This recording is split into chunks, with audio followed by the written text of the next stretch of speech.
How many of you would like to have more love in your life right now? And how many of you, if you're willing to admit it, sometimes feel like there's a lack of love in your life right now? In our world right now? Yeah. See, love is the answer. Love is the center. And love is a vulnerable concept. It's a vulnerable truth. And so we're going to go deep on this idea of love today and how you are the source of love. Let's see if we've got, let's see. There we go. All right. And I want to really say thank you for the opportunity to be here. I think this is my 4th time speaking here. And this group and what it represents is the essence of what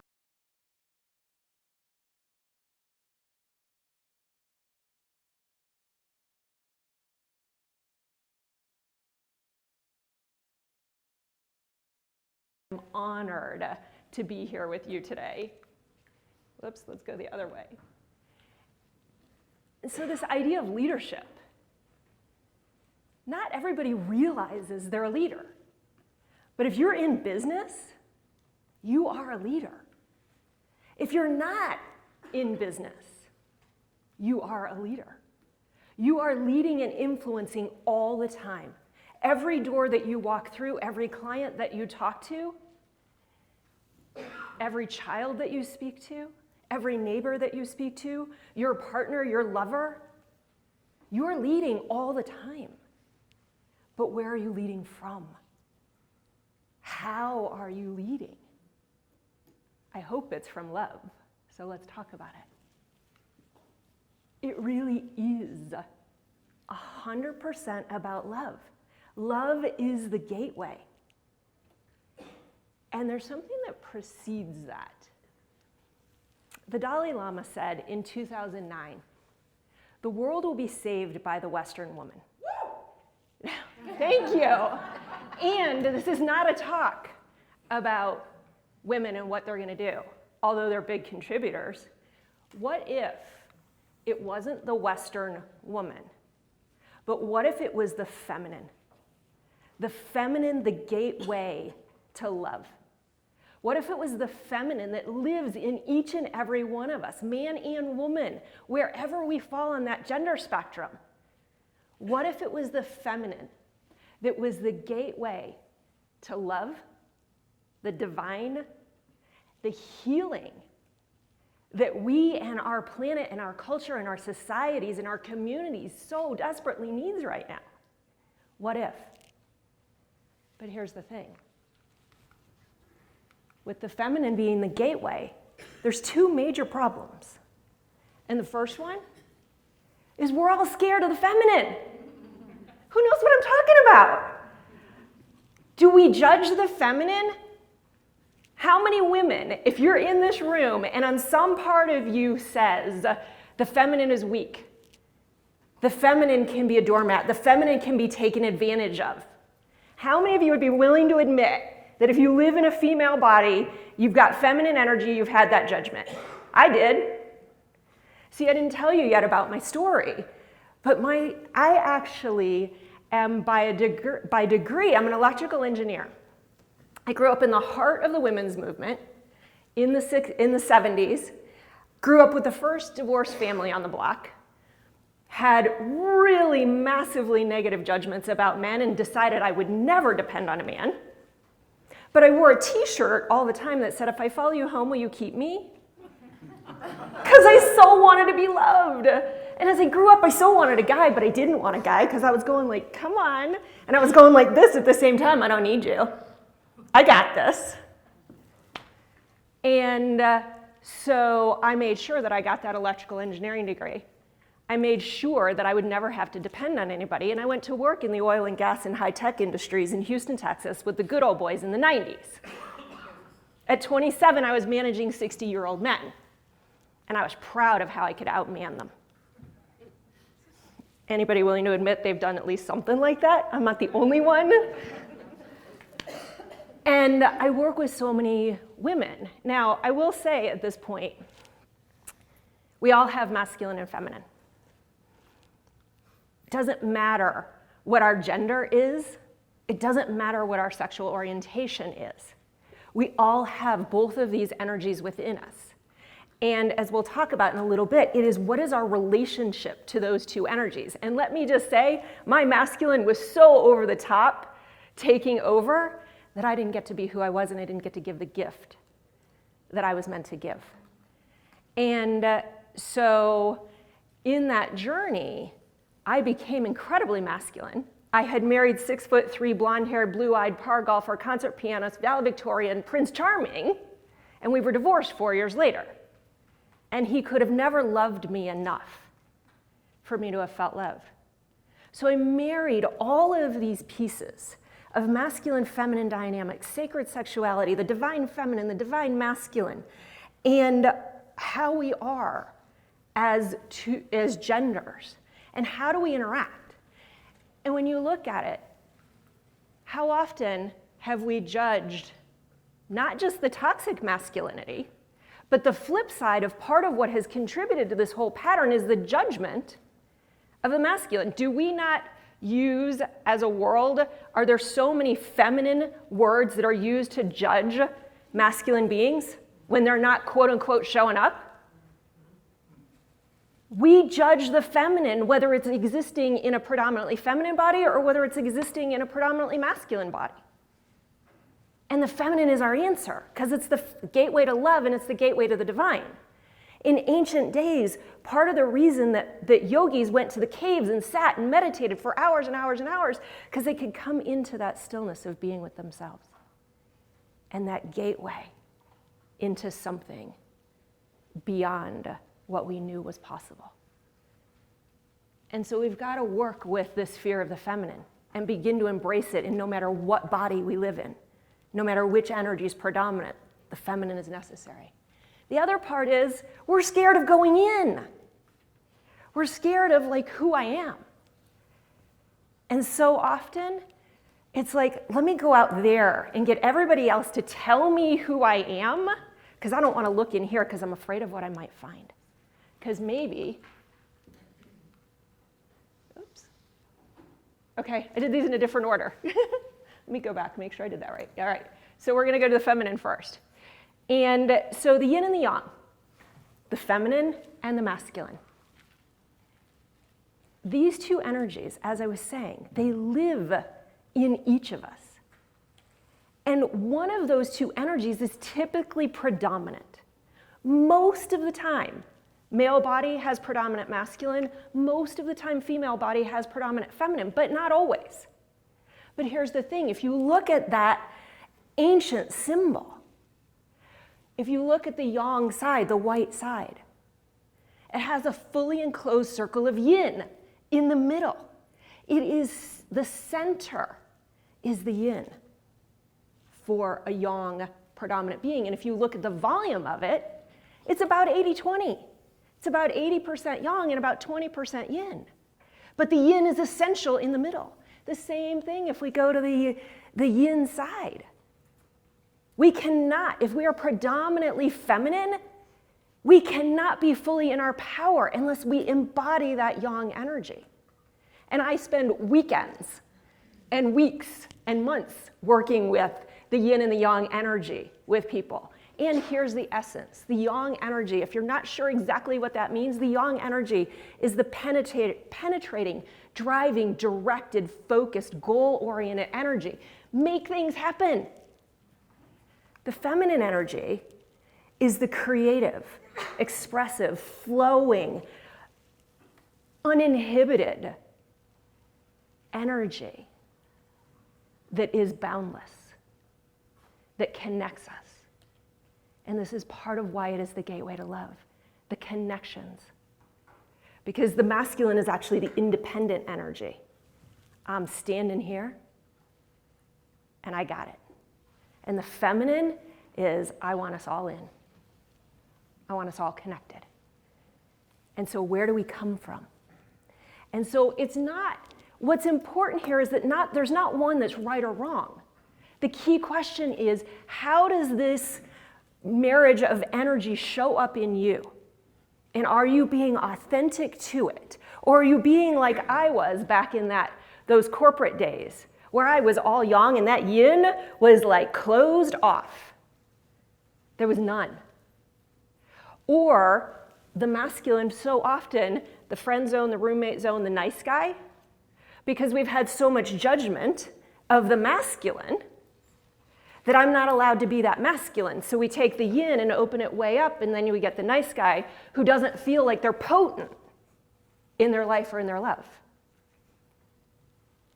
So it's incredibly important to get to this gateway to love. It is incredibly important to discover and get into a relationship with this yin, feminine energy, this yang, masculine energy, because they must dance together within us, between us, and beyond us. In our communities, in everything that we do, these energies are what are co-creating life and love and everything that we want to manifest in the world. And then I said, for you, we're scared of ourselves, and I'm included in this. It took me years to want to look in here. Like, no way, I am not looking here. Because I know. Like, I was so far on that side. I knew I wouldn't like what I found. I was so afraid that I wasn't lovable. And I'm not going to ask anybody to call themselves out, but notice if you have these thoughts. Notice if there are times when you wonder, am I really worthy of this gift that I think I'm supposed to give in the world? You feel that calling, but who am I to bring that out? My story, I'm just a girl from the Midwest. I just grew up, I was an engineer. Who am I? Like those doubts, those thoughts that go through our head. Am I really worthy to be in this relationship or of the partner that I really want? It can show up in so many ways, so we've got to find the truth that you are absolutely lovable. And then we think we're not enough, or that there's some part of us that's missing. And if I'd only find that part, or if I'd only fix this, or if I'd only do that better. Anybody willing to admit they do that one? And you hold yourself back from the gift that you're meant to give in the world because you think some part is missing. You're not broken. You have everything that you need to do what you are on this planet to do. And you don't have to prove it, because one of the things that when we think we're not enough, we try to prove it. Let me show you how good I am. Let me show you what I'm capable of. No, I don't need help. I got this, because I'm going to show you that I'm not weak. I'm not needy. I got everything. And then, oh, by the way, who's exhausted at the end of that trying to prove? Thank you. Yes. Because it's exhausting trying to be something that we're not. And you are the most lovable when you are the human, flawed, fallible you. We fall in love. We are drawn to our humanness, our imperfection, not our perfection. We fall in love with humanness. We don't fall in love with achievement. So stop trying to prove anything and just be you. That's the most powerful place and the most powerful gift you can give, from the boardroom to the bedroom and everywhere in between. Thinking you're separate. We are human and we are divine. Yes, there is an individual body sitting at the table eating breakfast. And you are also innately connected. Your soul, your divinity is absolutely one. There is no separation between you and the person next to you, or you and me, or you and anything or anyone else. And when we know that this love that we are opens us into the gateway to the divine, this is where magic and miracles happen. Because you are love. You are the one. And remembering that gives you access to every resource, everything that you will ever need to be you or do what you are here to do. And then, oh, by the way, thinking that we're going to get love out there. If I follow you home, will you keep me? Oh, will they just tell me that I'm enough? Will they compliment me? Will they recognize what I did? Will they tell me I'm beautiful? Will they tell me I'm strong? Will they buy what I have to sell? Because if they buy it, then I'm good. Anybody tried to get their validation except me out there somewhere else? We do it. But you'll never find it out there. It leaves you empty and longing and trying to get more. You will only find it by going in. And let me tell you, when you go in, you will find the most extraordinary presence of being in love that you've ever imagined, beyond what you've imagined. But the truth is, it is going in you. And I know, I've been there. All the thoughts of, if I find that part, I'm going to find that part that I really don't belong here. Or I'm going to find that part that if they see it, I'm so going to get kicked out of the club. Or they're not going to want to be in relationship with me. We all have those thoughts, and they're not true. And we can't make love happen. Love is a being. Love is an experience. And the feminine opens. She is magnetic. Now I say she, even if you're in a masculine body and you're standing in that present confident space, it's the heart opening. When I'm doing relationship workshops and I ask the feminine beings, I'm like, okay, if a masculine being stands there, knows who they are, where they're going, what they're up to, is that person attractive? And they go, you know, huh? For the feminine beings in the room, is that person attractive? Give it a sound. Yeah. Okay, now that same person stands there, confident, knowing who they are, present, directed, knows where they're going, and then opens their heart. I watched her melt. How many of you feminine beings melt in that space? Yeah. So that's how it works in the romantic space. But let me tell you, masculine or feminine predominant, do we respect someone more who is congruent with those energies, who stands present and has heart? One or the other may be in the lead, depending on our constitution. But that's who we respect. That's who we're drawn to. And so coming into this relationship with the feminine within you, male or female, is the gateway to changing everything that you want to see changed in your life and on this planet. And I was talking about, like, this scared of ourselves.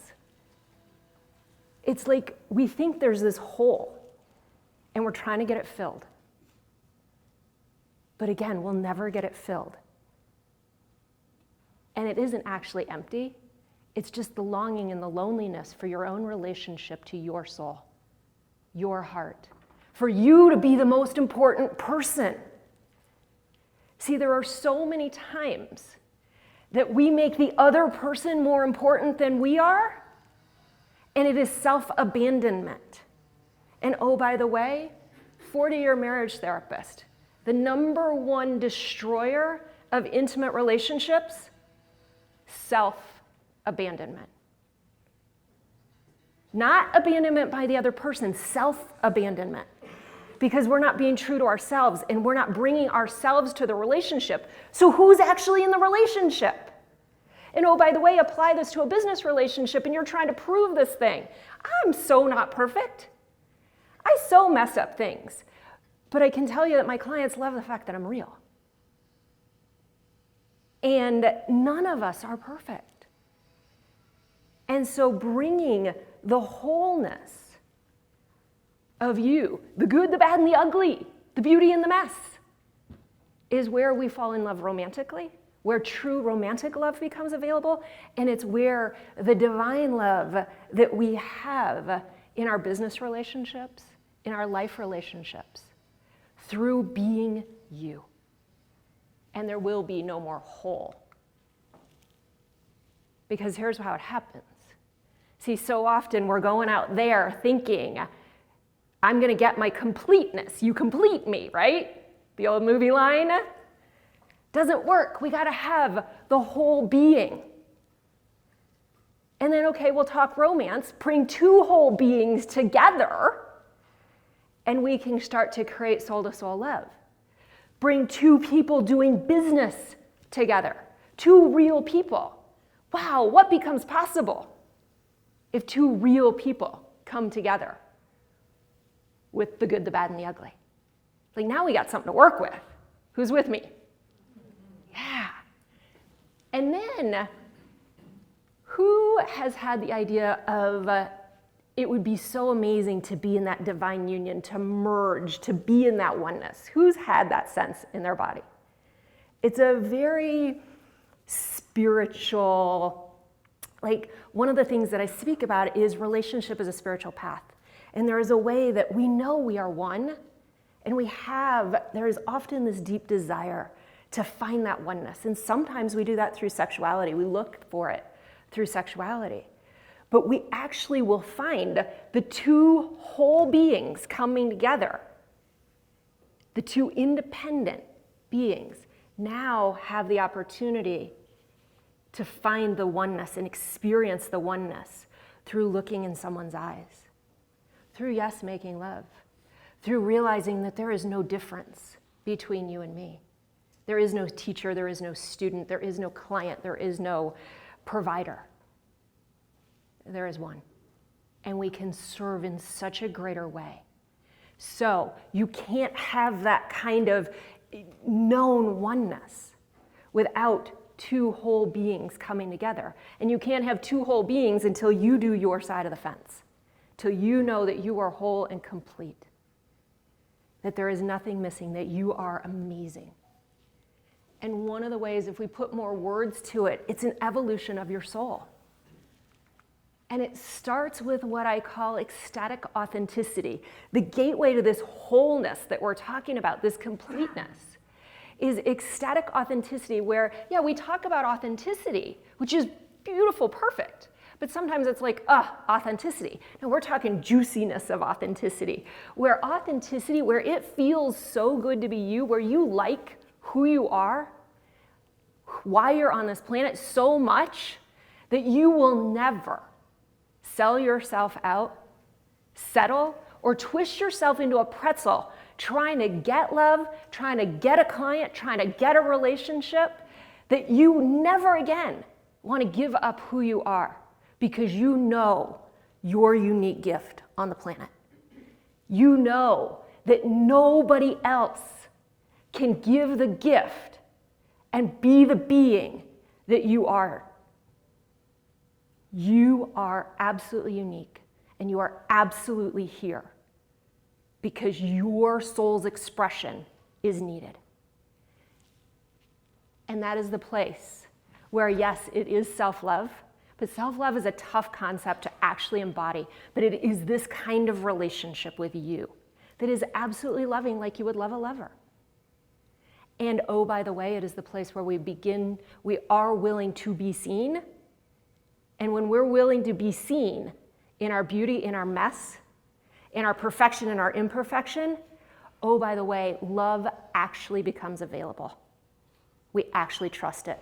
Because if we're not bringing the good, the bad, and the ugly, like, if they find that out, love might go away. That's our human story. So when you come into this whole relationship, this ecstatic authenticity with you, you will never again question love. And then, ecstatic intimacy. Yes, this is a romantic picture, but it is that same intimacy whether we're with a lover or with a client. Into me you see. I let you see into my heart, my soul, my flaws, my gifts. Because we also hide our gifts. Who am I to do that? Who are you not to do that? Yes. And so now, again, it is the place of fully being seen for all that you are. And that true connection, true relationship, soul to soul, relating becomes possible. And then we can have the ecstatic ecstasy. That ecstatic ecstasy is a life fully lived. It is living in the pleasures and the joys of being who you are. When you're giving your gift, whatever it is, when you know that it has been given and received, how great do you feel? Yeah, like there's nothing better than being who you are and having life, someone's life change because you're being you. And it doesn't have to be your profession. It could be with your child, your neighbor, or a stranger, for that matter. But it is the ecstasy of living life. And oh, by the way, yes, does that go from the bedroom to the boardroom? Totally. But it is the juice and the fullness of life and living that. It is the place where we come into unconditional love. Into me you are happens in this phase where we are one. And that is rich. So find you, find love, and you will find God. Rumi says, I searched for God and found only myself. I searched for myself and found only God. You are the love. You are the light. The world needs you to shine that light now. And when you shine that light, when you find that love in you, and you shine that light of love, we find peace. We find love. We find the unity that we need. The world heals, and we have peace on earth. Be you. Find the love.